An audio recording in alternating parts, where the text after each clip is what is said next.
ఓవైపు భీకర యుద్ధం, ఇజ్రాయెల్ ఇరాన్ భారీగా దాడులు చేసుకుంటున్నాయి. ఇరాన్లో భారీ విధ్వంసం చోటు చేసుకుంటుంది. మరోవైపు అదే ఇరాన్లో పెద్ద ఎత్తున మహిళలు సంబరాలు చేసుకుంటున్నారు.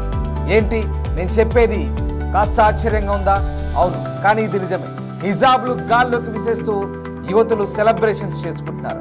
నియంత పాలనకు అంతమంటూ నినాదాలు చేస్తున్నారు. కాలేజీలు, స్కూళ్లలోనూ పెద్ద ఎత్తున సంబరాలు చేసుకుంటున్నారు. పలు చోట్ల వీధుల్లోకి వచ్చారు యువత. జుట్టు కనబడేలా వీడియోలు చేస్తూ సోషల్ మీడియాలో పోస్టులు పెడుతున్నారు. ఇస్లామిక్ నియంత చట్టాలకు ది ఎండ్ అంటూ కామెంట్ పెడుతున్నారు.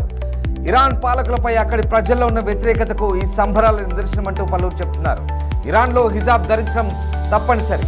మహిళలు ఇంటి నుంచి బయటకు వచ్చినప్పుడు తలపై తప్పనిసరిగా ముసుగు ధరించాలన్న నిబంధన ఉంది. కనీసం జుట్టు కూడా బయటికి కనపడకూడదంటూ రూల్. ఇవన్నీ కఠినంగా అమలు చేసేందుకే మోరల్ పోలీసింగ్ ఏర్పాటు చేశారు. 2005లో మోరల్ పోలీసింగ్ ఏర్పాటు చేసింది ఇరాన్ ప్రభుత్వం. హిజాబ్ చట్టాల అమలే మోరల్ పోలీసింగ్ ప్రధాన లక్ష్యం. హిజాబ్ ధరించలేదంటూ 2022లో మాసా ఆమిని అనే ఒక 22 ఏళ్ల యువతిని అత్యంత దారుణంగా వేటాడి మరీ పోలీసులు చంపారు. 22 ఏళ్ల యువతిపై మోరల్ పోలీసులు దాడి చేశారు. ఆ దాడిలో గాయపడ్డ మాసా అమీని చనిపోయింది. అప్పుడు ఇరాన్ వ్యాప్తంగా పెద్ద ఎత్తున ఆందోళన జరిగింది.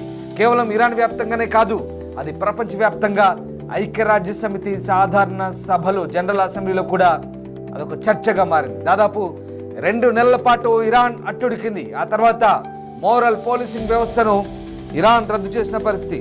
సరిగ్గా ఇప్పుడు మళ్ళీ ఇరాన్ ఇజ్రాయెల్ దాడుల నేపథ్యంలో ఇజ్రాయెల్ ఒక్కసారిగా